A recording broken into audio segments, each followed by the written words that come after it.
my life intent was I want to show up in this life.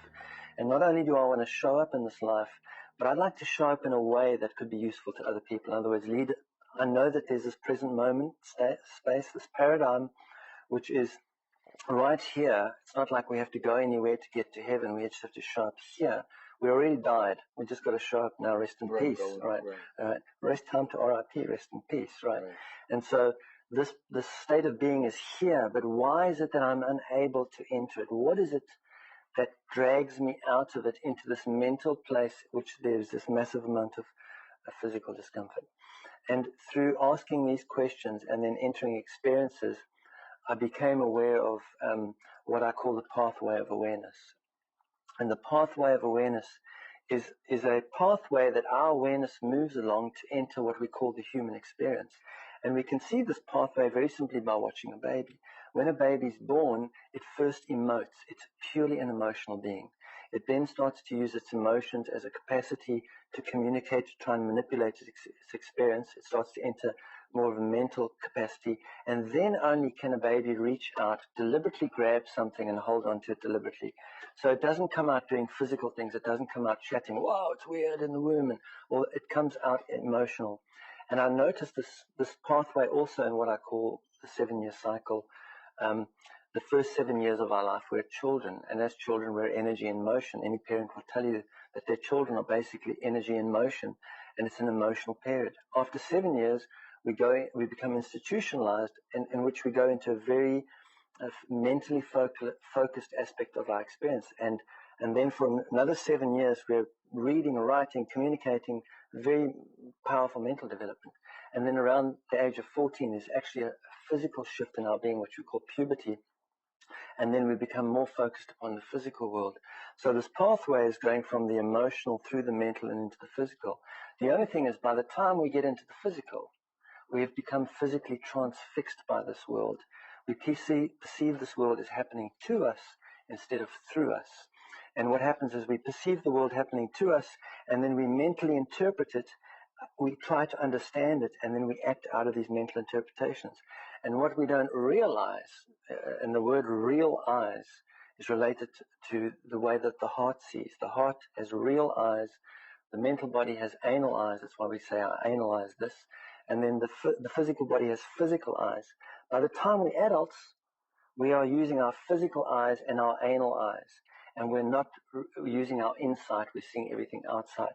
And that's because between the ages of 7 and 14, this part of our being, that story I told initially about the man searching for something because his lights aren't working at home, so he searches out in the street.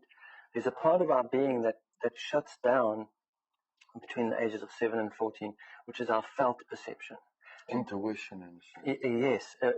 Intuition, our insight, our ability to see within to the causal point of our experience. And so when this part of our being shuts down, we can't see the connection between the causal part of our experience, the first 7 years of our childhood, and the impact that this is having ongoing to the quality of our adult experience. In our adult experience, we have these experiences of discomfort or whatever imbalance coming up, and we see it as things happening in the physical world, which we then try and mentally interpret, and we even try and change the mental way we think about it.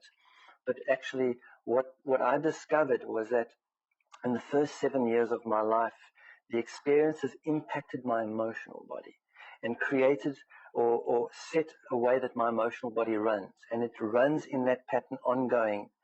And that pattern was then implanted into my mental body between 7 and 14, and then between 14 and 21 into my physical experience, and then it repeats ongoing over and over to the point that many of us say, I don't know why this keeps happening to me. I don't know why this keeps happening to me. And what I discovered... In the same 7-year cycles? Is that what you're saying? Well, from 21 years old, the 7-year cycle, it's first embedded. It's like someone says, I'm having my bad karma, or it's good karma. Where is this karma that we talk about actually implanted?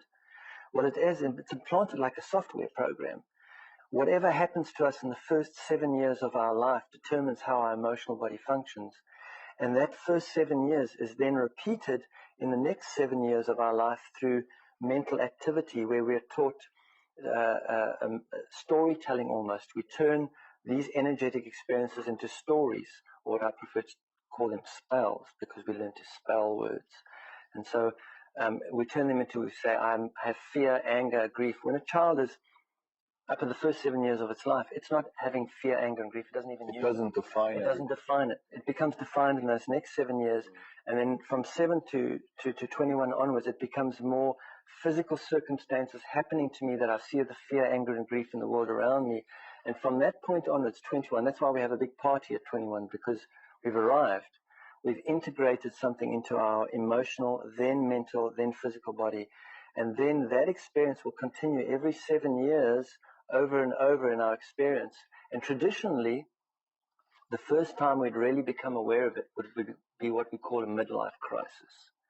And a midlife crisis is when that emotional condition would break through into our awareness. And that's why a person having a midlife crisis often acts like a child, because what's happening is they're acting out something that was implanted during childhood.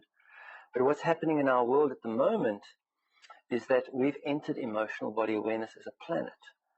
And so we're actually in midlife crisis right now.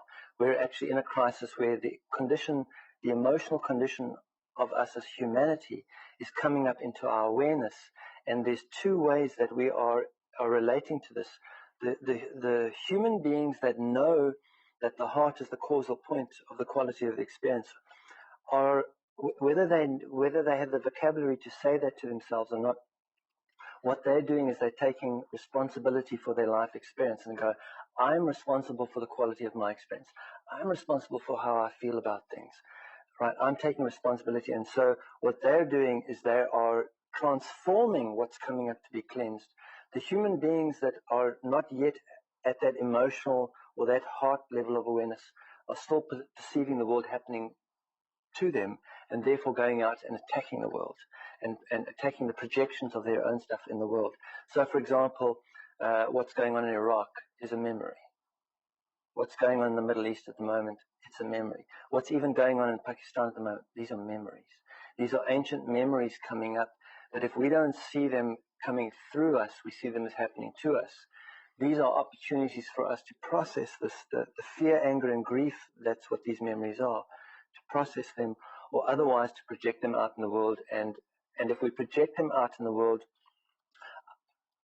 either we go into the heart or we run into the traffic. So at this point in our experience, it's really about doing the heart work. There was someone who once said, unless you become a child again, you don't enter the kingdom of heaven. In other words, unless I go and take a look. Fairly well-known figure. Well-known figure, right? Someone once said that. And that person also said, blessed are those who mourn. Right? In other words, if you don't take care of your grief, you're not going to, that's the blessing. So really the task for anyone who begins to take responsibility for their experience is to say, what's going on with me in my own heart? And when we ask that question, it's going to lead us back to our childhood. And by going back to that child part of ourselves and taking care of that, we then become our own parent. And as we become our own parent, we stop projecting our need and wantingness into the world. And that's how we grow up. But it's actually also more profound than that. In that our fear, anger, and grief, which is implanted within our experience in the first 7 years of a life. What I discovered in my own experience is that the rage that I was experiencing that went into a thought pattern about myself and the world I'm in, and then manifested as extreme physical pain, that rage had nothing to do with now. Nothing to do with now. Nothing to do with now.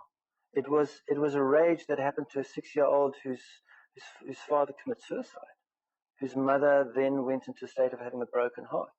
It was rage and grief to do with that period. And in fact, it had nothing to do with then either, because it had to do with the father and mother's childhood that had been brought, and their parents' childhood. And it's been going on for generations and generations and generations. And what each generation does is it imprints into the emotional body of the next generation this ongoing pattern, which is a dysfunctional definition of what love is. And so if one begins to take responsibility for one's experience, it's about going in and looking at one's own dysfunctional definition of what love is and freeing those freeing oneself up from that. And the only way to free oneself up from that is to stop saying, it stops here with me. I know that my mother and father went through stuff in their childhood and they did the best they passed on to me, but it actually stops with me. I take responsibility for the condition of my emotional body and I clear that in myself.